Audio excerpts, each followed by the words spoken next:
Phoenix is not running out of water tomorrow.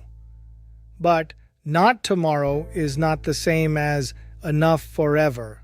Those two statements can both be true. Arizona has built one of the most impressive water delivery and water management systems in the country. But the Colorado River is producing less reliable water than the rules once assumed. Groundwater is not an unlimited backup account, and the operating rules for 2027 and beyond are being decided right now. This is not a reason to panic. It is a reason to understand the math. I'm Raymond U. Acuna, P.E., and this is the Public Works Edge podcast. Let's make Phoenix water simple. Think of a family supported by three sources of income. The largest paycheck comes from the Salton Verde rivers. A second major paycheck comes from the Colorado River through the Central Arizona Project. A much smaller amount normally comes from groundwater. In approximate terms, Phoenix receives about 60% of its water from the Salton Verde rivers, about 40% from the Colorado River, and about 2% from groundwater. That diversity matters. It is one reason Phoenix can truthfully say it is not running out of water.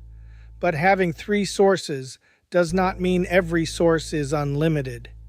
It means the system has more choices when one source is under stress. The current Colorado River problem did not begin last year. It developed over more than a century. In 1922, the 7 basin states negotiated the Colorado River Compact.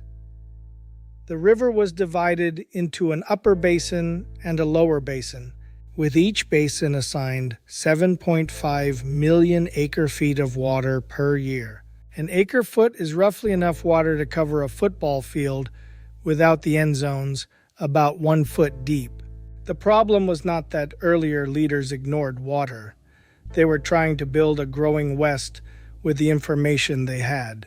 But the legal promises were shaped during a period when the river appeared larger and more dependable than the long-term record has shown. Imagine dividing a family income based on several unusually good years, and then discovering that normal income is lower. The bills do not automatically shrink just because the original estimate was optimistic.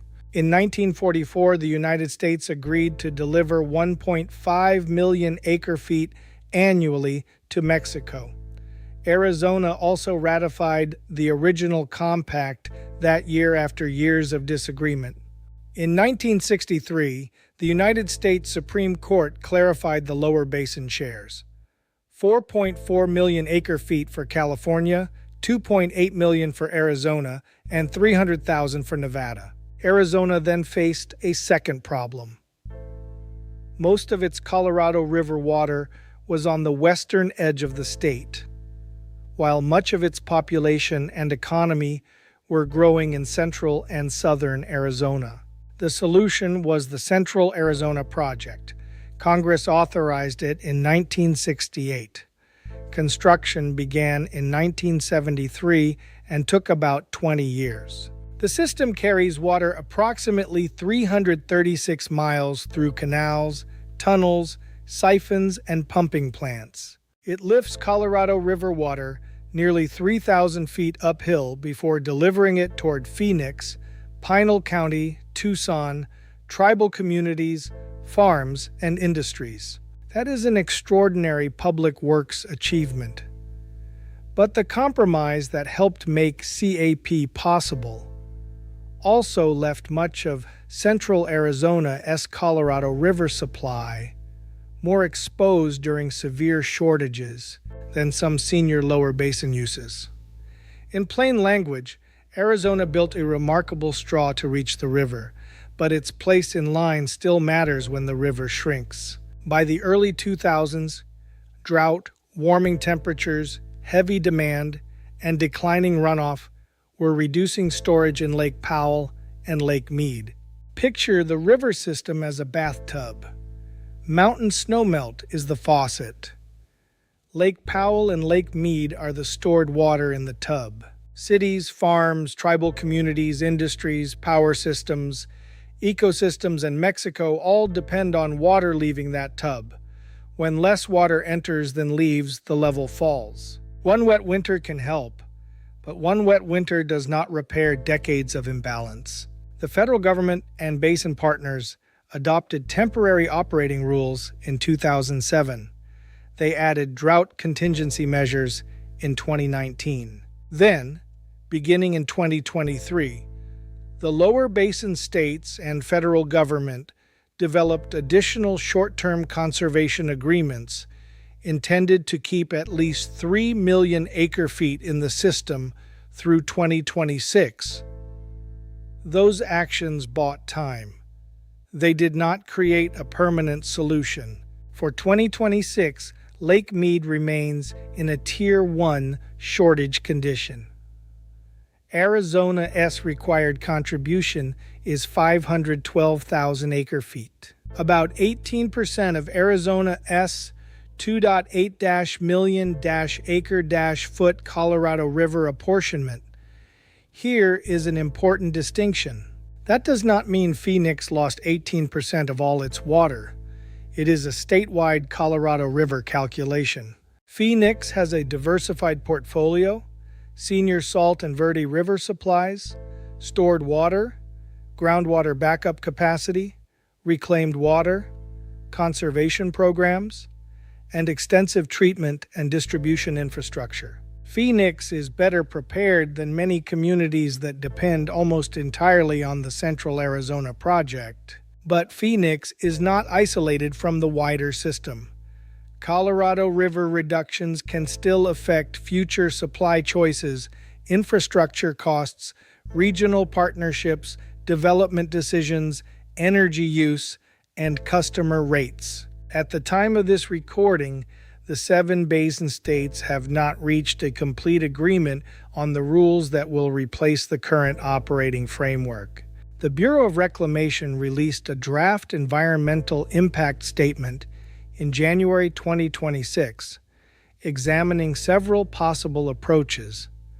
That draft did not select a preferred alternative.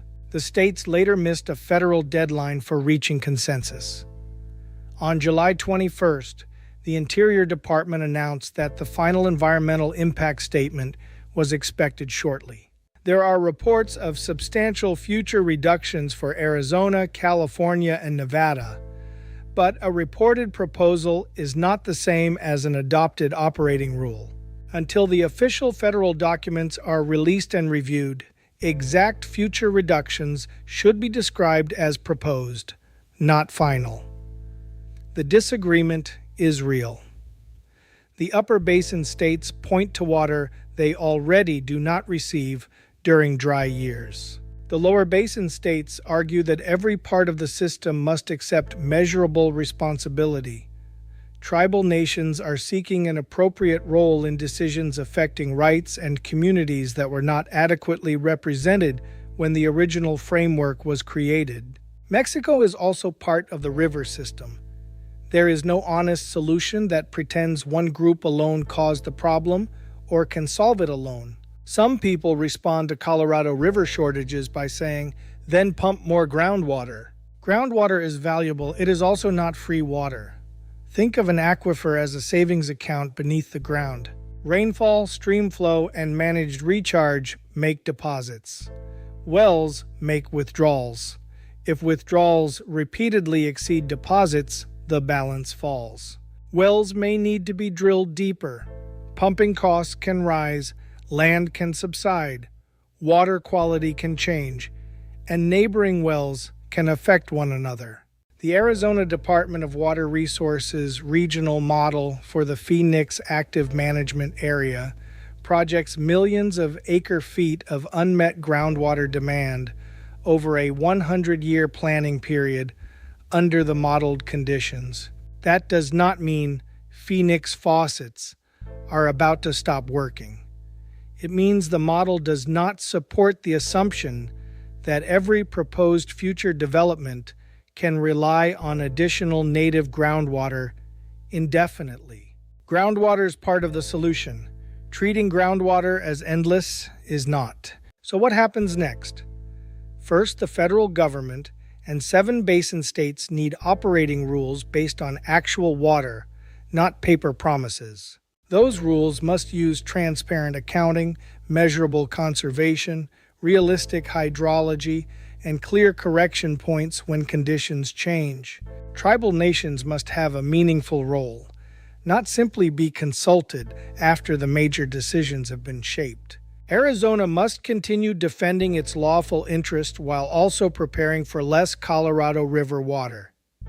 That means storing water when available, protecting groundwater, improving recovery systems, modernizing canals and treatment plants, expanding reuse, and developing fair partnerships between agriculture and cities. Agriculture should not be treated as the enemy. It produces food and supports communities, but conservation programs must verify that paid-for water savings are real, measurable, and durable. Cities must reduce leaks, improve system connections, prepare backup wells responsibly, and communicate honestly with customers. Phoenix should continue advancing advanced water purification, including Pure Water Phoenix. Water that has already been used can be treated through multiple barriers and returned as a safe, local, drought-resilient supply. New development and major industrial users must also be part of the answer. Growth should demonstrate where its water will come from, how reliable that water is, and who will pay for the infrastructure required to deliver it. Existing taxpayers should not quietly inherit every future cost. Taxpayers should ask 5 simple questions about every proposed water investment. How much dependable water will it actually produce? What will it cost to build, operate, power, maintain, and eventually replace? Who independently checked the assumptions? How will performance be measured? And who is accountable if the project does not deliver what was promised? Those questions apply to desalination, groundwater recovery, canal improvements, conservation payments, new wells, advanced purification, water exchanges, and computer forecasting systems. Artificial intelligence may help compare scenarios, organize records, detect patterns, and explain alternatives. But AI cannot create water, it cannot decide legal rights, it cannot certify a 100-year water supply, and it cannot accept professional or public accountability. The agents may help, qualified people must decide. Arizona's water story is not a story of inevitable failure. It is a story of engineering, law, investment, adaptation, conflict, cooperation, and public service. Previous generations built dams, canals, treatment plants, recharge facilities, wells, and legal institutions that gave Arizona choices. Our responsibility is to preserve choices for the next generation. That will require conservation, but conservation alone is not a complete water supply. It will require storage, but stored water must eventually be recovered and delivered. It will require groundwater, but groundwater must be protected. It will require new infrastructure, but taxpayers deserve honest costs and verified performance. And it will require cooperation, but cooperation must still include accountability. To the young people who will live with these decisions the longest, this is your future, but it is not your burden alone. The adults making decisions today have a duty to leave you a water system that is safer, more flexible, and more honest than the one we inherited. Phoenix is not running out of water tomorrow. The real question is whether we will act today so that future generations still have good choices. We cannot pump our way out of a river shortage, and we cannot conserve our way out without storage and infrastructure. We manage both with honest math, responsible investment, and accountable human judgment. That is the public works edge.